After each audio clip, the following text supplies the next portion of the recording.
Keep the main thing the main thing. Simple and plain. That's one company's motto, CEO's philosophy. We'll introduce you to the man who is leading a very interesting education platform. One of the surprises on Wall Street. Inside the success of Adtalem, CEO Steve Beard. You're in the enterprise zone at the Nasdaq.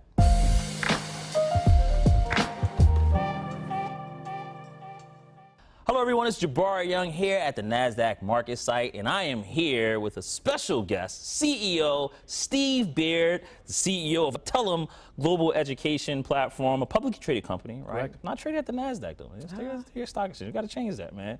Over 90,000 students, 10,000 employees, and as we talk, a $3 billion market cap. Impressive stuff. Post-secondary education, Steve. Thank you so much for coming to the Nasdaq. It's not your first time here, though, right? No, not at all. Yeah, of course, you've been here before. Pleasure to be here with you. Yeah, well, I appreciate that, man. Well, listen, we're here. You got to give me a stock, right? What is something that's worked well for Steve Beard all these years? Something that maybe you want to buy. You can't say your company either. I was going to say, Adtalem has worked very well. What stock would you pick? You know what? I have invested in index mutual funds that track the broader stock market, and I think over the long term, U.S. equities have performed well and reliably so. Yeah. Well, Financial Literacy Month is in April. Can you give me your worst piece of money management advice that you've ever received? The worst piece of money management advice I've ever received is not to borrow. Not to borrow. Not to borrow. Why was that worse? Well, you know, because you grow up in a family that your great-grandparents lived through the Depression, they had bad experiences with banks and debts. That was a bad thing, something to be avoided, and given their life experience, that made sense. But used intelligently, you know, debt can be a great way to extend your financial reach and finance things that are important to your quality of life. I mean, most definitely. Listen, we live in a country that runs on debt, Absolutely. right? It was like 36 trillion in debt almost. How about the best piece of money management advice? What's the best piece of money management advice you used? You know, focus on the long term. Long term. Yeah. Long term. Let the long term goals take care of themselves. Don't focus on short-term gain. Yeah, absolutely. I love that, man. Well, listen, we are here. Give me some updates, man. What is going on at Adtalem? Again, you know, publicly traded company, so you know we can pretty much see it, the public and everything that's happening. But you tell me, man, what's happening at the company? Anything major? What's going on? Well, look, we're trying to meet our moment. We are operating at a really important nexus of three different dynamics at once. First, the workforce shortage in healthcare. Large and growing, shortage of nurses, physicians, other clinicians, and as the largest healthcare education platform in the country, you know, we're well positioned to try to address that gap. The second thing going on is really a real questioning around the value proposition of higher education. Given the expense involved, people are really concerned about the return on investment. And that's a great opening for us because so many of our programs have a very clear return on investment for our students. And it's an opportunity to draw more people to these highly rewarding healthcare professions. And then the third dynamic is really technology. You know, we've been talking about ways technology would disrupt education for years. Hasn't really happened in a meaningful way in recent years, but I do think AI is different. And I think AI is poised to really change the way students engage with content, the way they learn, the way we teach, in ways that could be transformational. And we're trying to take advantage of all three of those trends at once. Yeah, you know, it's so funny, when I have guests that come up, I always call around to friends and I say, hey, I got such and such coming up. What would you ask this person? What would you ask this person? And, you know, we were talking, people had no idea of the company, right? They didn't know what, you know, Adtalem was, and I had to say, well, so you remember DeVry Education? And everybody says, oh, I remember DeVry. Sure. For those people who didn't know, can you explain the history of Adtalem and where it derives from? Sure. So today we're 5 post-secondary institutions, all with a center of gravity in healthcare.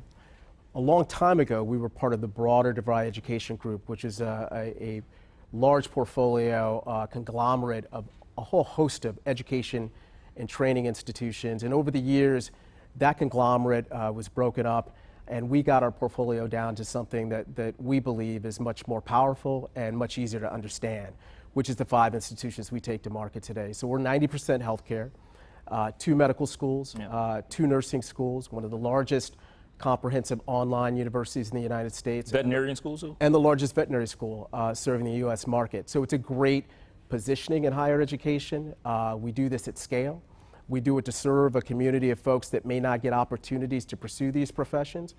And we do it in a way where we innovate around the student journey in ways that ensure more students succeed at a scale that isn't available anywhere else in higher education. Yeah. When people talk about for-profit education platforms, they always look at you with the iris because, we say, education is supposed to be free, medical is supposed to be free, and, when you hear for-profit education, it kind of like, it rubs you the wrong way. Do you get that at all, being the CEO of one of the companies like that? No, not at all. Look, I think the fact that we're for-profit is a source of strength and advantage for us because we thrive on student success. We thrive on students completing our programs. We thrive on preparing students at scale. So the fact that we're for-profit isn't a disadvantage to us. It gives us all the incentives in the world to focus on student success. Not necessarily research, not football teams and athletic programs, but really on getting students through programs that advance their economic and professional interests. So it's a source of strength for us. Yeah. When you're looking at, again, you guys have an interesting clientele of students, right? You're looking at those ones who are looking for career changes or in the middle of their career and their employer decides to send them back to school. They'll pay, platform like Adtalem to educate. And so those are your core clientele. Is that accurate? That's right. We serve what used to be called the non-traditional student. Yeah. Believe it or not, that's actually the majority of folks that pursue higher education today. So we're talking about working adults. We're talking about parents. We're talking about veterans.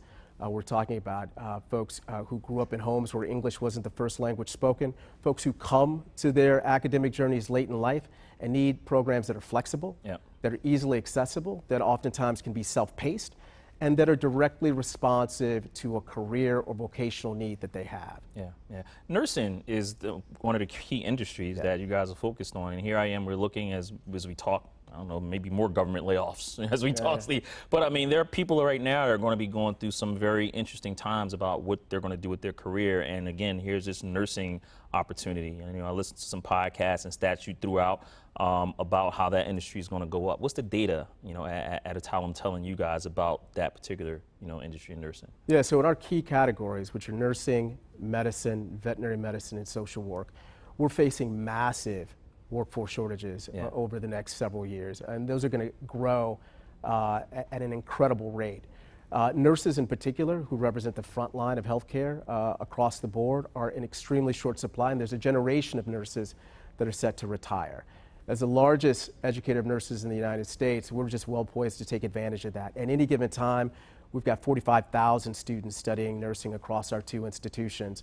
And we're proud to play a really important role in ensuring that the folks that are at the bedside in every hospital or long-term care facility in the country, more likely than not, carries a credential from one of our institutions. Yeah. So if I'm a student or, let's say Forbes says, hey, Jabari, we don't want you to go and get another education. I call up Steve, man, I need a free scholarship. Why should a student who may be in that transition consider Adtalem to, use and go to school with? Why should they go you guys and not some other platform? What makes you guys so special? Yeah, so the reason they should choose our institutions and our nursing schools are the Chamberlain University School of Nursing and Walden University. And the reason they should choose our platforms is because of our commitment to student success.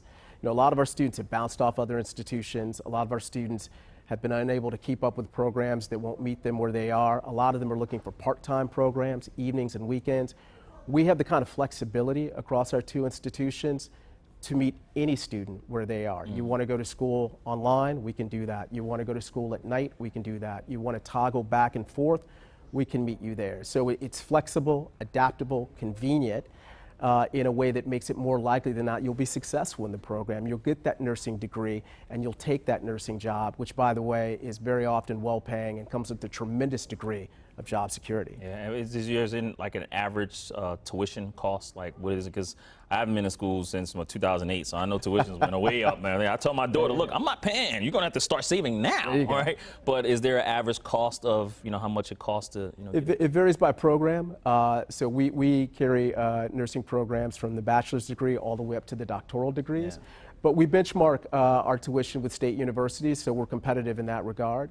Obviously, the cost of higher education is a barrier to entry, but we aggressively scholarship. We have a fair amount of employer pay in our mix as well that offsets some of that cost.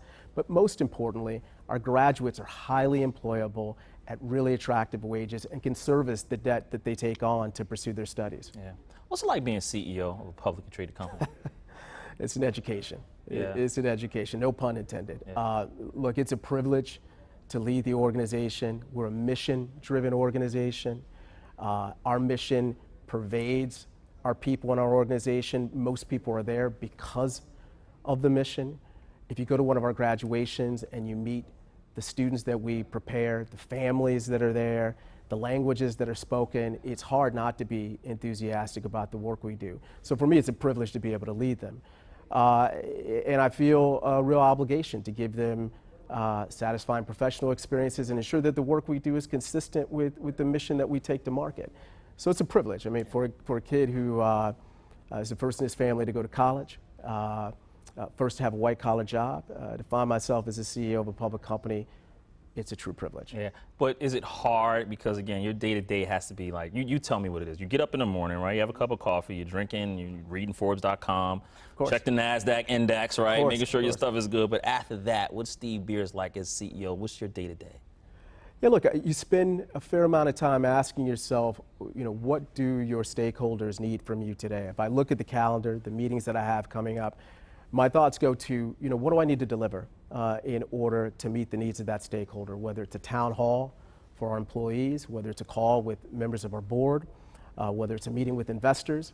I try to put myself in the seat of my audience and think about what they need from me in that moment and bring the right degree of energy to bear so that I can deliver and hopefully out-deliver for them. I'm a steward of our resources, and I'm there to create value for all of our stakeholders. They all define value a little differently, and I need to make sure that I'm focused on those needs and that I over-deliver for them. Yeah. It's been the biggest positive surprise. I mean, you took over CEO 2021, I believe it was? 2021, September. 2021. What's been the biggest positive surprise of being the CEO of a publicly traded company? When I was in the C-suite as a chief operating officer and as a general counsel, you look up at your CEO and you think, I probably know about 80% of that job. There's probably 20% star chamber stuff I know nothing about, right? But then you get in the role and you realize, I think I only know 20% of this job, and 80% of it is unknown to you. Yeah. And I think the biggest surprise is how much there is to learn on the job and how little preparation there is for it. Yeah. And being open to learning and taking a beginner's mindset and committing yourself to continuous improvement at every step along the way. Yeah. How about the biggest negative surprise? What's one of those ones where when you think about it, you're like, I cannot believe I got to go through this?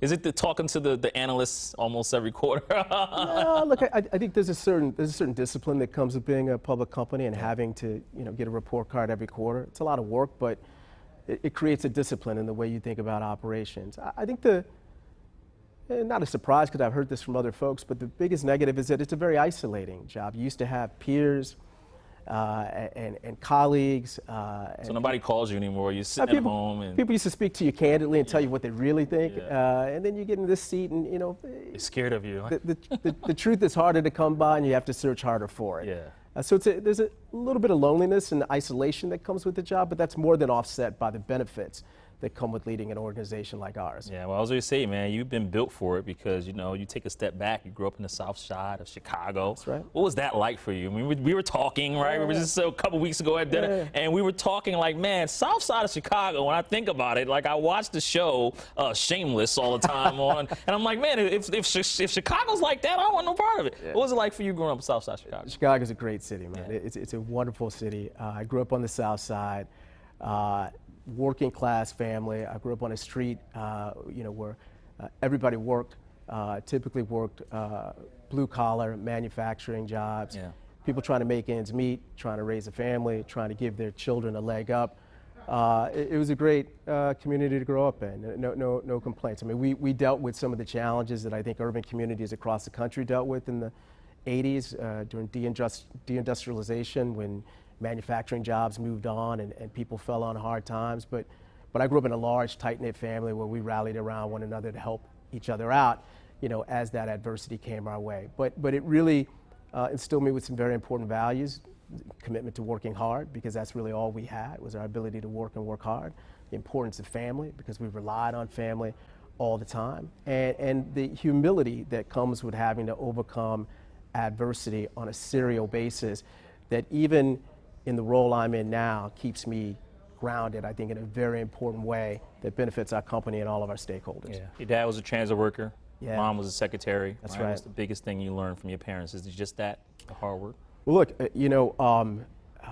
the importance of hard work. These are folks that got up and went to work every day, and if you wanted to buy a new appliance, or if you wanted to get a car, the only way to do that was to work another shift, work overtime, double down on your labor, because that's the only thing you really had to trade. And to watch them do that for all those years, I never had any fear of hard work. Not a problem for me at all. Yeah, and then you end up, right, and I don't know, on a Saturday, right, you're sitting home, eating some cereal, watching cartoons. What does Steve Beard want to be then, as like a kid watching cartoons on a Saturday? Are you thinking, I want to be Bugs Bunny, I want to be a fire? Like, what do you want to be as a kid? You know, you probably had the same experience, right? Particularly when you grow up in a sort of traditional black household, right? You know, you got chores, very, very strict discipline. At that age, I think the one thing I want to do is get out of my father's house. So That's right. How do I get up out of here? What do I need to do?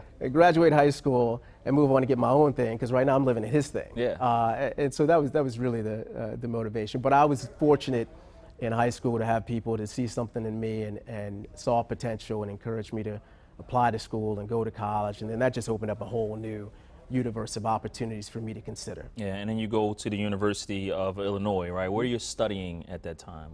Yeah, I started out studying economics and then ended up studying political science, minoring in finance. Now, how do you do it? Steve, like, you come from the South Side of Chicago, and you want economics and political science, right? No, like, where does that come from? Where does that spark? And you say, hey, I'm going to college and I want to do economics. Like, what are you thinking? What are you learning? What are you feeling at that you want to take that particular route? Yeah, mostly curiosity, you know, and trying to figure out what you'd be good at when you don't have anyone in your family who went to college or anyone who's in a professional career. It's really tough to know you don't have benchmarks to rely upon. So a lot of it is kind of feeling your way around subject matter and then gravitating to things that work well for you. And then midway through college, I decided, you know, I wanted to go to law school. I was fortunate. I read Reginald Lewis's book in college. Watch the White Guys Have All the Fun. A story about the first black to build $1 billion business on Wall Street. And that was really kind of the blueprint for me then, where the light bulb went off. And I said, you know, I want to go into finance. I want to do deals. I want to see where that takes me. Yeah. In your office, man, you have a $50 savings bond that was purchased in 1971 from your dad. He was age 23 at the time. 73, yeah.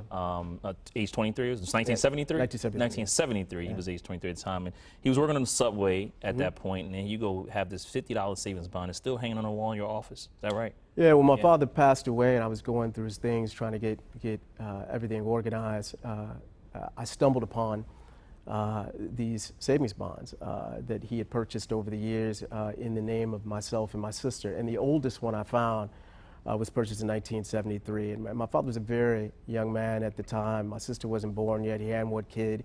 We were living in a one-room apartment. And I thought, you know, what's on the mind of a young brother at that age where he thinks, you know, I don't make much money, but I need to set something aside for my son. And it was really a commitment to the future that I found really inspiring. And on my first day as CEO of the company, I talked about that savings bond, because every student that comes to one of our institutions and enrolls in one of our programs is making a similar bet.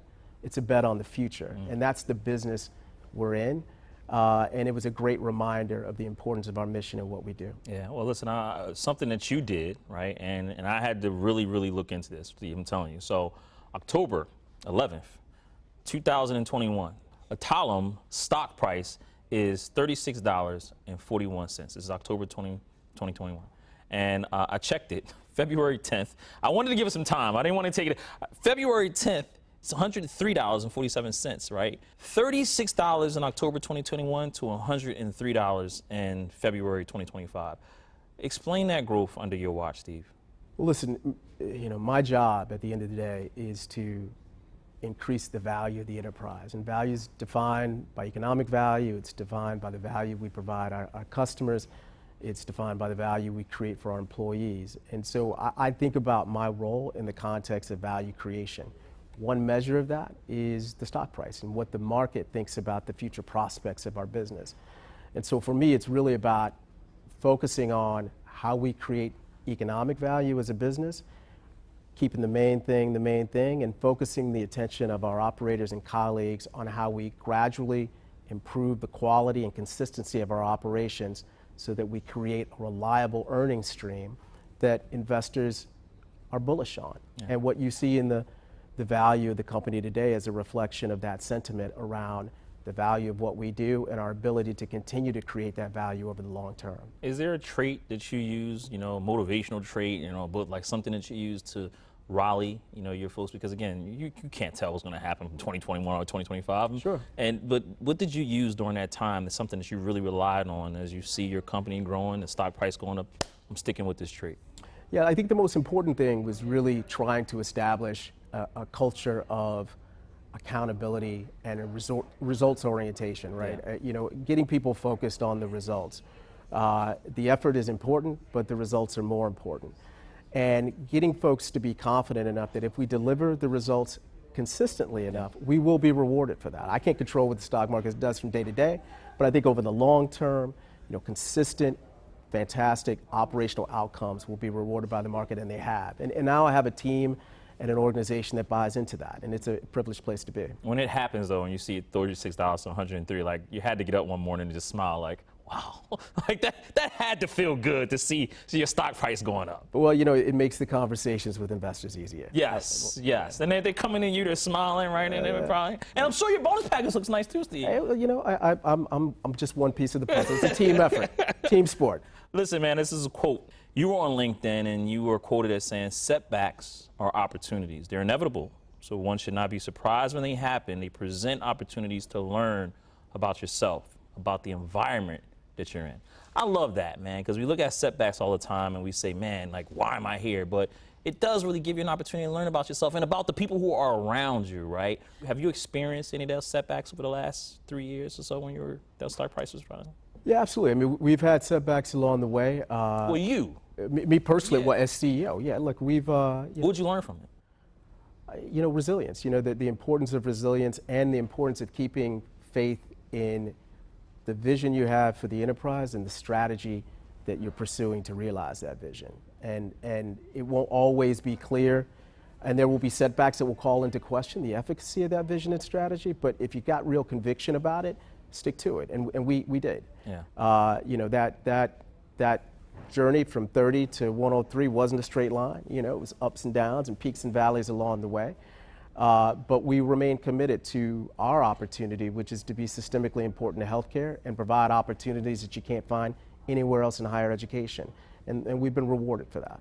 Now take your CEO hat off, and CEO hat. Take it off fast, man. And tell me, what is Steve Beer? What else are you interested in? What else is in your portfolio, man? I know you don't got company stocks and some other stuff. You got real estate, cryptocurrency. What else are you interested in as an investor? Look, I think I own a home, which is a couple of them, one or two. I've got a home. I've got a little beach Don't be cottage. shy now, Steve. You're CEO of a publicly traded company. Okay. You deserve it. Well, look, I think we very conservative approach, as befitting my background. A lot of focus on mutual funds. There's some individual stocks. There's some private equity investments as well. We try to get a nice, diversified mix of investments with a fairly aggressive but long-term focus. And then obviously, Adtalem is a big investment for me as well and our family. And the success of the company obviously means a ton to our personal bottom line. I showed my daughter like the trajectory of your stock from that point on, and I said, this is the company, I was thinking about buying some stock for you right here. But if you happen to, walk out of the Nasdaq and somebody sees you, oh, you're Steve Beer, and you say, hey man, I have like $1,000. Why should I buy a company in Adtalem? What do you tell them? Well, look, you should buy companies that you know a little something about. And that you actually believe in the value that they create. So I wouldn't tell anybody to invest in Adtalem if they didn't believe in the value of what we do, right? And if they didn't believe in the capacity of management to continue to deliver that value over time. But controlling for those things, if someone believes in those two things, the value of what we do and our ability to actually deliver against that, I think it's a fantastic long-term investment. Yeah. Because we've got great secular demand trends that are going to persist for a long time. We're going to need nurses, physicians, veterinarians, and social workers for many years to come. Management has a track record of delivering against, the expectations they set. We've got a discipline that we've shown in the way we operate our business. And, we've got a very attractive earnings profile. So I would say to someone, if you're looking at stocks and consumer discretionary, take a hard look at Adtalem. Yeah, long term. Long term. Long term. Long term. I love it.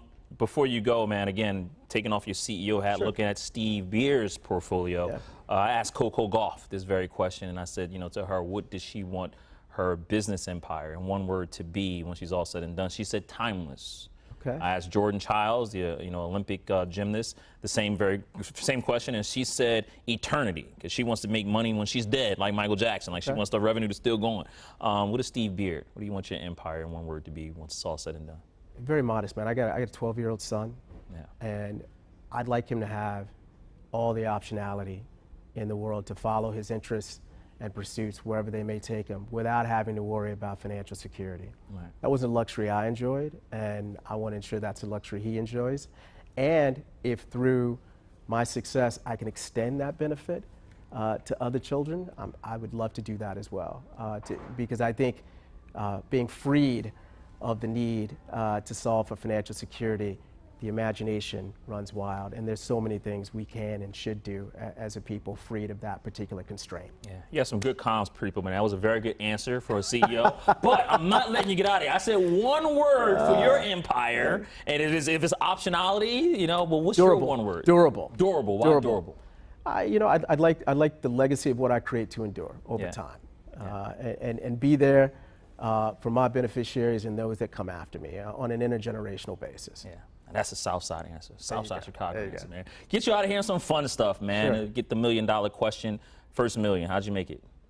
Working. Working where? I spent 14 years at Heidrick & Struggles, the global recruiting firm. And over the course of that time, as I rose through the company, did well. And Heidrick did well. Nice, So nice. How'd you spend it? I'm pretty sure my wife spent it. But What did she spend it on? The house? she spent it on that second house that we're talking second about. house. Right. Okay, Yeah, okay. I like that. So you no regrets then? No, none whatsoever. I love it. Okay. Can't take it with you. And you cannot. Absolutely. You can leave it to your 12-year-old too. There's that. Yeah, absolutely. And you can leave some to me if you like. Absolutely. That's just I'll optional. keep you in mind, bro. Yeah. Healthcare industry as a whole, man, when you look at it and you're staring at it in 2025, what does Steve Beer see? Well, I see one that's ripe for disruption, right? You've got the workforce shortages, but you've also got technology and the ways that technology, particularly artificial intelligence, will change the way we deliver care and the way we receive care. And we're working hard to make sure that we're part of that journey in a way that benefits U.S. healthcare, but also in a way that benefits Adtalem and its stakeholders. Yeah, well, I was going to mention Gen AI because when people hear the phrase, everybody has their opinions. Yeah. What aren't people talking about?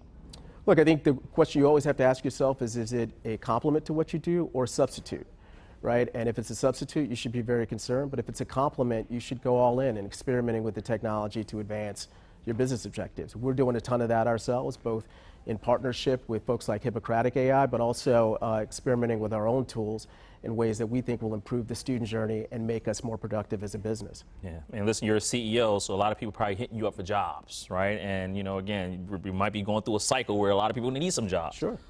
What's the one trait that you look for as a CEO before you say, hey, I want to hire this person? What are you looking for specifically for that corporate entrepreneur? Somebody who wants to climb the corporate ladder. What are you looking for? What's your one trait? I'm looking for that rare mix of ambition and humility. Rare mix of ambition and humility. Don't typically find them together, but when you do, I think you're onto something, and that's someone you may want to work with. I like it. How do you tell? Like, does something stand out when you see it? Well, it's one thing to be ambitious and want to achieve an audacious goal. It's another thing to recognize that you may not have everything you need to do that, and you're looking to learn from and partner with and grow with folks that help you get there. Yeah, love that. $2.1 trillion by 2026. Nielsen says that's what Black America's spending power will be. When you hear that figure, what comes to mind? Black American spending power has always been powerful and has always been underappreciated. I'd like to see us focus more on Black people's ownership power. And it's one thing to be a force amongst consumers. I think we are due to be a force amongst owners. Yeah, I love that. Look around the world. Again, Steve Beer, the investor, not the CEO. Look around the world outside of the U.S. If you had to put your money somewhere in one country outside of this, where would it go? Well, in the short term, I think European equities are on a tear. European. As you see flows out of the U.S. equity market into European equities, I think that's just given everything going on in the macro economy with tariffs and uncertainty, I think that's a near-term trend worth taking a look at. Over in Europe. Yeah. Love it. And 3 books that inspire you to be your best or motivate you at all. Yeah, one of them I mentioned earlier, Why Should White Guys Have All the Fun by Reginald Lewis. It's a great book and it's still super relevant. The other one that would come to mind is The Meditations by Marcus Aurelius, former emperor of Rome.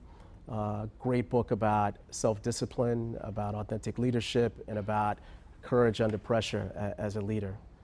And then on a lighter note, I think the third one might be Memos from the Chairman, Ace Greenberg, when he ran Bear Stearns. It's a collection of all of his essays, many of which are humorous, some of them super provocative, but it's a great clinic in being yourself and being an authentic leader, true to who you are and where you come from. Love it, love it. Well, I'll get you out of here on this, man. My favorite book, Good to Great by Jim Collins. Oh, yeah. What is the difference between a good CEO and a great one? Well, Jim talks about level 5 leadership. That's right. Right, and that's a great benchmark by which to evaluate oneself. And if memory serves, when he talks about level 5 leadership, it's about this incredible, tenacious focus on outcomes and a ton of humility that makes you open and receptive to the ideas and inputs of others around you. And I think that's a rare combination that all good leaders strive for. Steve, thank you so much for the time, man. Thanks I really for having appreciate it, man. This has been fun. Love to have you back as business Would love to come back, man. yeah. Yeah, so let's definitely do it. I know it's not that bad from Chicago to New York, is it? The flight? Not bad at all, not bad at all. Yeah. And if you ever find yourself in Chicago, look me up. Listen, I definitely will, man, especially because you're a CEO, so I know you're paying the bill. That's right, that's right. Appreciate it, Steve. Thank you so much, man. Steve Beard, Adtalem global platform. Definitely check it out. Check out that stock, too. Enterprise Zone, Nasdaq. Thanks for watching.